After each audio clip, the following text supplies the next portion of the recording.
क्या सच में मोदी सरकार के दिन लग चुके हैं? Indian Prime Minister Narendra Modi has claimed victory, but his party's performance appears to have fallen well short of expectations. देश में दोबारा इलेक्शन होने वाले हैं और खुद पीएम मोदी के बुरे दिन शुरू हो चुके हैं। जी हाँ दोस्तों, ये हम नहीं बल्कि खुद वो पीएम मोदी के अंधभक्त कह रहे हैं जो कभी पीएम मोदी के लिए अपनी जान भी देने को तैयार रहते थे।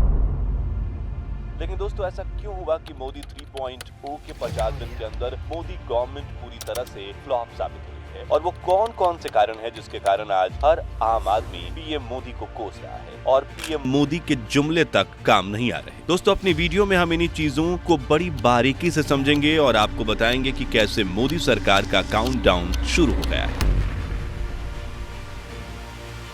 दोस्तों, सबसे बड़ी और पहली चीज जिसने मोदी का जादू लोगों के सर से उतारा है वो है भाजपा सरकार की आर्थिक रणनीति। दोस्तों, बात चाहे बेरोजगारी की हो या फिर महंगाई की, पीएम मोदी की सरकार इस मोर्चे पर पूरी तरह से फेल रही है। जो जीएसटी जिसे मोदी सरकार ने पूरे गाजेबाजे के साथ देश में लॉन्च किया था वो आज आम आदमी के गले की फांस बन चुका है। जहाँ कभी कोई आदमी छोटा मोटा बिजनेस करके अपना पेट पालता था, जीएसटी आने के बाद उस आदमी को इस जीएसटी ने बेरोजगारी तरफ धकेल दिया है। इस बात का सरकारी डाटा तक मौजूद है कि कैसे जीएसटी ने छोटा मोटा बिजनेस करने वाले लोगों को कमर तोड़ डाली और जीएसटी नंबर के चक्कर में लाखों छोटे धंधे बंद हो गए। और सिर्फ जीएसटी ही नहीं, देश में बेरोजगारी और महंगाई बढ़ने में नोटबंदी का हाथ भी सबसे बड़ा है। वही नोटबंदी जिसके फायदे आज तक देशवासियों को पता नहीं चले, वही नोटबंदी जिसके दौरान लोगों को घंटों तक लाइन में लगा रहना पड़ा और जिसने एक तरह से भारत की अर्थव्यवस्था को हाशिए पर धकेल दिया, जिसने आगे चलकर मिडिल क्लास को बेरोजगारी और महंगाई की ऐसी मार मारी कि लोगों को समझ आ गया कि उनका पेट ना मंदिर बनाने से भरने वाला और ना ही हिंदू मुस्लिम करने से, और जिसका जीता जागता उदाहरण आप अयोध्या में ही देख चुके हैं। दोस्तों, देश में बेरोजगारों की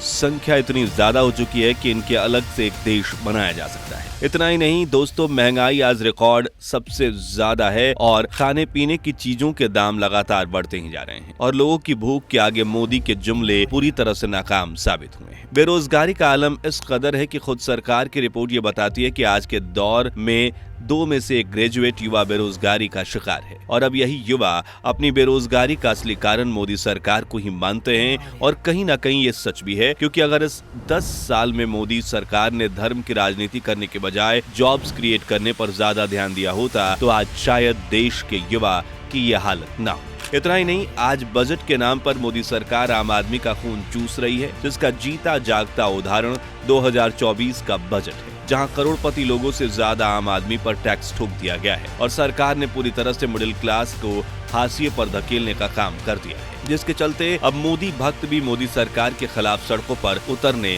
शुरू हो गए। और तो और गोदी मीडिया के राजा सुधीर चौधरी तक मोदी सरकार की और उनकी आर्थिक नीतियों की बुराई कर रहे हैं।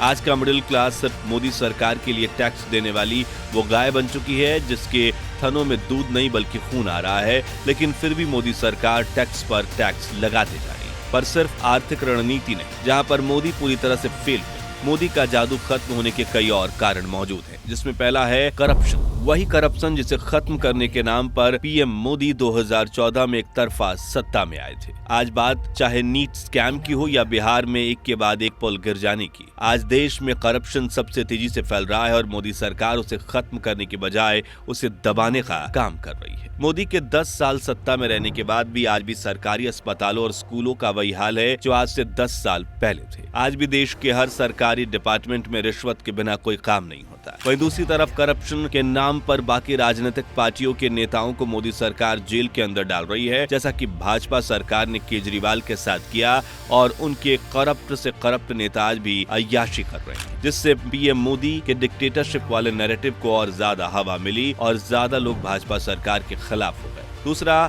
आज देश की जनता हिंदू मुस्लिम और धर्म के खोखले धंधे से पूरी तरह से तंग आ चुकी है। लोगों को धीरे धीरे ये समझ में आ गया है कि सनातन धर्म का झुनझुना उन्हें इसलिए थमाया गया था ताकि मोदी सरकार की नाकामयाबियों को छुपाया जा सके। हर प्रॉब्लम पर हिंदू मुस्लिम या पाकिस्तान को लाने पर ना वो प्रॉब्लम सॉल्व होती है और जिसे कई साल पहले ही सॉल्व हो जाना चाहिए। आज का हिंदू जाग चुका है और उसे समझ में आ चुका है कि आज धर्म का इस्तेमाल भगवान राम के नाम का इस्तेमाल सिर्फ वोट हासिल करने के लिए किया जाता है। सच तो ये है कि हिंदुओं की आर्थिक हालत आज बेरोजगारी और महंगाई से और ज्यादा खराब हो चुकी है और उन्हें धर्म और राजनीति में फर्क साफ साफ नजर आना शुरू हो गया है। आज भगवान राम और हिंदू धर्म चुनाव में वोट हासिल करने का सबसे बड़ा हथियार है, जिससे पिछले 10 सालों से भाजपा इस्तेमाल करती आ रही है। और जब भी आम आदमी ने सरकार से उसके काम का हिसाब मांगा है तो सरकार ने या तो हिंदू मुस्लिम किया है या फिर पाकिस्तान को इन सब का जिम्मेदार बनाकर अपना पीछा छुड़वा लिया है। वहीं कश्मीर के मुद्दे पर भी मोदी 3.0 पूरी तरह से फेल साबित हो चुकी है। मोदी सरकार के 50 दिनों के अंदर ही कश्मीर में एक के बाद एक कई आतंकवादी हमले हो चुके हैं, जिसमें हमारे दर्जनों जवान शहीद हो चुके हैं। आज कश्मीर में भी उस शांति का नामो निशान दूर दूर तक दिखाई नहीं देता, जिसका वादा मोदी सरकार ने धारा 370 हटाते हुए किया। प्रदेश के विकास में सबसे बड़ी दीवार आर्टिकल 370 की थी। इस दीवार को भाजपा की सरकार ने हटा दिया। आज पाकिस्तान और चीन जैसे दुश्मन देश धीरे धीरे हमारी छाती पर चढ़ते हुए दिखाई दे रहे हैं और पीएम चुपचाप बिना कोई एक्शन लिए शांत बैठा है, जो कभी 56 इंच का सीना होने की हुंकार भरा करता। कश्मीर को लेकर अभी भी जो हसीन सपने सरकार ने दिखाए थे, दूर दूर तक सच होते नहीं दिखाई दे रहे हैं। मोदी सरकार के फ्लॉप होने के वैसे तो काफी कारण है, लेकिन जिन कारणों से मोदी सरकार से लोगों का विश्वास खत्म हुआ है, उनमें सबसे बड़ा कारण है मोदी सरकार का मिडिल क्लास लोगों की अनदेखी करना और बड़े बिजनेसमैन लोगों की खुशामद करना। बात चाहे अंबानी की हो या अडानी की हो, ये बात किसी से छुपी नहीं है कि मोदी सरकार ऐसे लोगों को जो जी खोल कर लोन देती है और इनकी पूरी तरफदारी भी करती है। बात चाहे बजट में ऐसे लोगों का टैक्स माफ करने की हो या फिर कोई कौड़ियों के भाव में इन्हें जमीन बेचने की, सरकार ने हर बार यही चीज साबित की है कि ये सरकार अमीरों की सरकार है, ना कि गरीबों की। और आज का गरीब और मिडिल क्लास इंसान इसलिए अपने आप को ठगा हुआ महसूस करता है और भूखे पेट के टैक्स की महंगाई के मार के चलते आज मोदी के जुमले भी उन पर कोई असर नहीं करते। और धीरे धीरे यही वर्ग को पहले मोदी सरकार का सबसे बड़ा वोट बैंक हुआ करता था, जो बिना सोचे समझे उन्हें वोट दिया करता था, आज वही सरकार में बदलाव चाहता है। और इसका जीता जागता उदाहरण हम लोकसभा 2024 के इलेक्शन में देख भी चुके हैं, जहां पर खुद भाजपा अपने दम पर बहुमत नहीं ला पाई और अब उसे हाथ पैर जोड़कर गठबंधन की सरकार चलानी पड़ रही है। और उत्तर प्रदेश, जिसे भाजपा का किला कहा जाता है, उसे खुद यूपी के लोगों ने ढहा दिया, क्योंकि मोदी सरकार उनकी वो जरूरतें पूरी नहीं कर पाई जिसका वादा पिछले 10 सालों से करती आई है। और तो और अयोध्या नगरी के लोग भी राम मंदिर बनने के बाद भी भाजपा के साथ इस कदर नाराज थे कि उन्होंने लोकसभा चुनाव में भाजपा को उनकी औकात दिखा दी। दोस्तों, ये बात पूरी तरह से अब साबित हो चुकी है कि पीएम मोदी का जादू अब गायब हो चुका है और अब धीरे धीरे जनता भाजपा से पीछा छुड़वा रही है। वहीं धीरे धीरे ही सही, लेकिन भाजपा और पीएम मोदी के बुरे दिन शुरू होते दिखाई दे रहे हैं और इस बात की पूरी पॉसिबिलिटी है कि मोदी 3.0 पूरे 5 साल टिके ही ना और 5 साल से पहले ही दोबारा से इलेक्शन की नौबत आ जाए।